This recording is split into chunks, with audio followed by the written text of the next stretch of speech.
கட்டிய கடவன் நான் உயிரோடு இருக்கும் பொழுது நான் இல்லாத சபையை பார்த்து கேவலம் இந்த உலகத்தை படைக்கிறானே பிரம்மதேவன் அவனை வரவழைத்து நான் அமரக்கூடிய சிம்மாசனத்தில் நீ அவனை அமர வைத்து என் பாதங்களை தொட்டு வணங்கி வேண்டிய உன் கை கால் கரமெல்லாம் அவன் பாதங்களை தொட்டு வணங்கி கொண்டிருக்கிறது. எனக்கு செய்ய வேண்டிய பதிவுகளை பாதும் பிரம்மனுக்கு செய்து கொண்டிருக்கிறார் என்றால் இப்பேற்பட்ட கள்ளக்காதல், இப்பேற்பட்ட கர்வம், இப்பேற்பட்ட ஆணவம் எங்கிருந்து வந்தது? யாரால் வந்தது? அப்படியெல்லாம் கிடையாது சுவாமி. சுவாமி, இறைவனவன் சோதனைகள் என் இதயத்திலே பெருந்துயர்கள். இனி ஒரு நாள் வசந்தமில்லை எந்த நீரி விழியில் வசந்தம் எந்த நீரி விழியில்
பாவி, ஒரு மனைவி என்றால் எப்படி இருக்க வேண்டும்?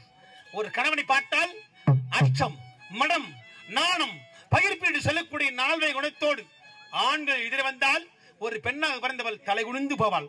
அவள் தான் பத்தினி பெண். அப்படி வாழ வேண்டிய நீ, அதனால் தான் உலகத்தில் வாழக்கூடிய பெண்கள் எல்லாம் எப்படி தாயும் தந்தையுமாக ஈஸ்வரும் ஈஸ்வரையும் எப்படி சேர்ந்து வாழ்கிறார்களோ அதே போல் நாமும் நம் கணவனோடு சேர்ந்து வாழ வேண்டும் என்பதற்காகவே ஆடி மதத்திலும் சித்திரை மதத்திலும் சாயவாற்றல் என்று சொல்லக்கூடிய கூழ்வாத்தல் செய்து தேர் திருவிழாவை செய்து பணத்தை பணமென்று பாராமல் மலரால் அலங்கரித்து வீதி வரை கொண்டு வருகிறார்களே இந்த பாமர மக்கள், அவர்களெல்லாம் என்ன செய்வார்கள்?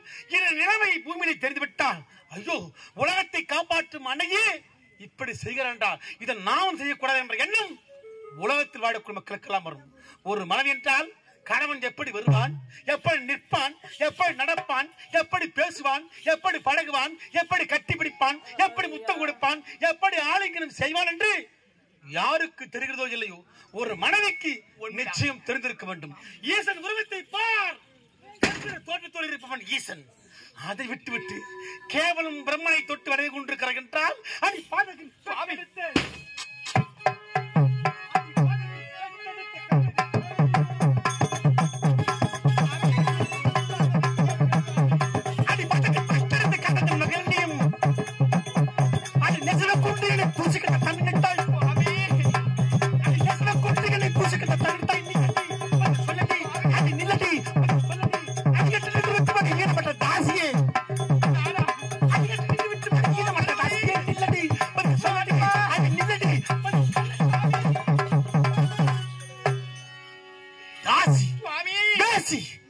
நீ எல்லாம் பெண்களுக்கு பெண்ணா?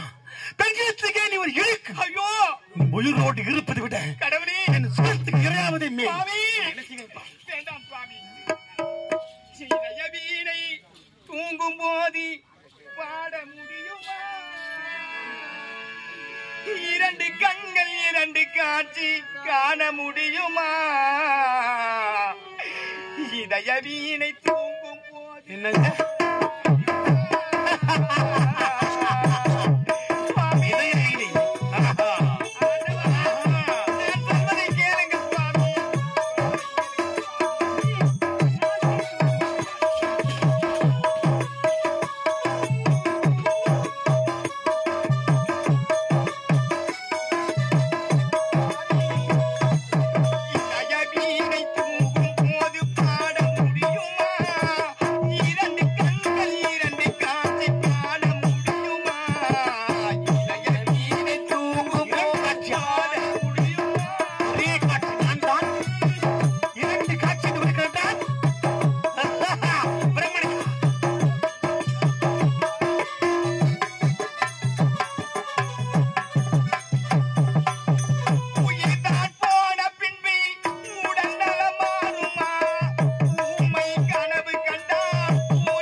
என்ன உரைத்து விட்டு சென்றீர்கள்?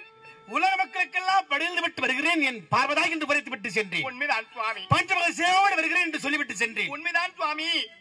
தாங்கள் வர வேண்டும் என்பதற்காக அந்த வெள்ளியங்கிரி சிம்மாசனத்திலே நீங்கள் வர வேண்டும் என்பதற்காக அந்த வடிவத்தை விடுவித்து காத்துக் கொண்டுதான் இருந்தேன். ஆனால் நீங்கள் சொல்லிவிட்டு போனது என்ன?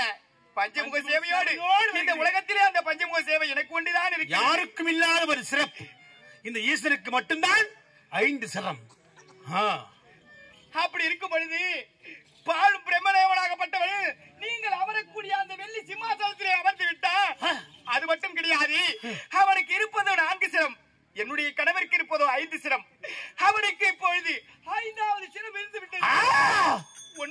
சுவாமி. நீ பார்த்தது 5 சிரமா? 5 சிரம் வந்தது கணவன் தானா மாற்றான் தானா என்று தெரியாமல் செய்த தவறை மறப்பதற்கு பூலகத்தில் வாடக்கூடிய பெண்கள் தான் ஏதாவது பொய் உரைப்பார்கள். ஐயோ நான் தப்பு செய்யலைங்க, அவனைத்தான் வந்தான், அவனைத்தான் வீட்டு விட்டு ஓடுறான், எவன் தெரியலன்னு பொய் சொல்லுவாங்க. ஏய், எல்லா மக்களுக்கும் தெரியும் பிரம்மனுக்கு 4 சிரம் தான். 5வது சிரம் எப்படி வந்தது? எப்படி வந்தது? ஏன் வந்தது? சுவாமி, நான் சொல்வதை கேளுங்கள். அவனுக்கு ஆணவத்தினால் 5வது சிரம் உழைத்து விட்டு. சபாஷ். சப்த சாகரத்தை ஆண்டவர் குடி சுந்தோப சுந்தரன் 2 அரக்கர்கள் அவனிடத்தை வரம் பெற்றார்கள். அண்ணன் கையால் தம்பி மாள வேண்டும், தம்பி கரத்தால் அண்ணன் மாள வேண்டும் என்று வரம் கேட்டார்கள். அவனும் கொடுத்து விட்டான். வரம் வாங்கி விடனே தேவர்கள் எல்லாம் சிறைப்படுத்தி வந்தார்கள்.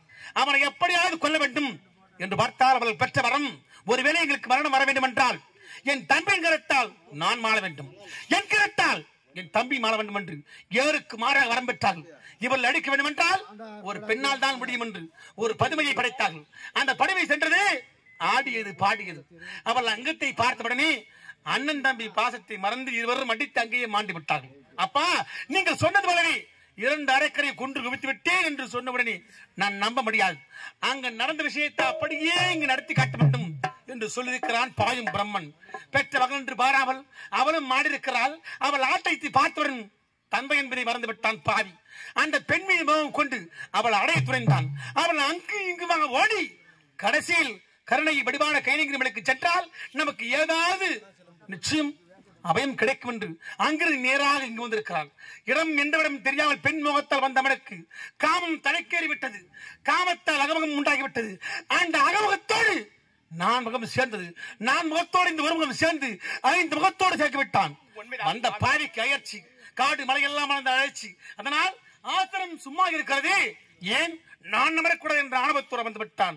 நீ வந்தாய், பார்த்தாய், ஆஹா 5 முகம் என்றால் இதுதான் என்று நீயும் உன்னையை மறந்து என்னையை நினைந்து எனக்கு செய்ய வேண்டிய பதிவழியை அவளுக்கு செய்து விட்டாய்.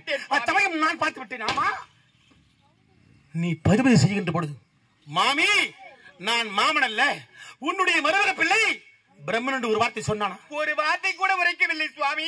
ஆணவக்காரன். உண்மைதான் சுவாமி. உலகத்துக்கு படிகளுக்கும் கர்த்தன் ஈசன்.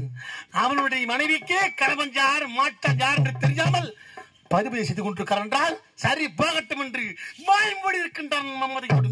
அப்படிப்பட்ட ஆணவ உண்மைதான் சுவாமி. ஒன்று இருந்தால் 5 சிரம் எனக்கு மட்டும்தான் இருக்க வேண்டும். உண்மைதான் சுவாமி. பாயும் பிரம்மனுடைய 5வது சிரசை என்ன செய்ய வேண்டும்? இப்பொழுது அந்த ஆணவம் கொண்ட 5வது சிரத்தை நீங்கள் கிள்ளி எறிந்து விட்டு வாருங்கள் சுவாமி. ஒரு மனைவி என்றால் இப்படித்தான் இருக்க வேண்டும். மனைவி சொல்லே மந்திரம், மற்ற வார்த்தையெல்லாம் தந்திரம். உலகத்தில் எந்த ஒரு பொண்டாட்டியும் கணவனுக்கு தீங்கு நினைக்கவே மாட்டா. அப்படி எந்த ஒரு மனைவி தீங்கு நினைக்கிறாளோ அவன் மனைவியே கிடையாது. ஆனால் உன் வார்த்தையை ஏற்று நேராக செல்கிறேன் சக்தி உலகம். அந்த பிரம்மனை பார்க்கிறேன். அவனுடைய 5வது சிரசை கிள்ளி எறிந்து விட்டு மறு கணமே உன்னை வந்து பார்க்கிறேன். தெரிந்தோ தெரியாமலோ உன்னிடத்தில் கோபத்தை காட்டிவிட்டேன். அப்படியே சுவாமி.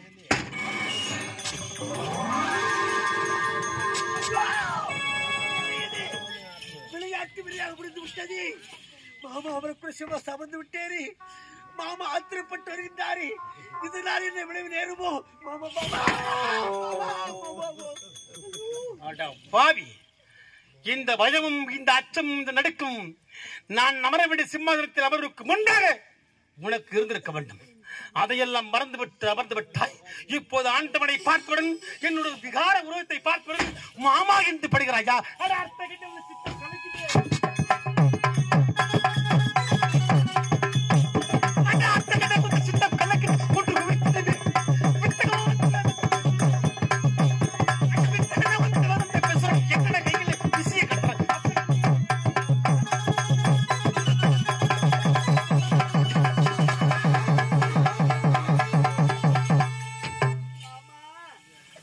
மாமா என் மேல் கோபம் நீங்கள் கொள்ளலாமா?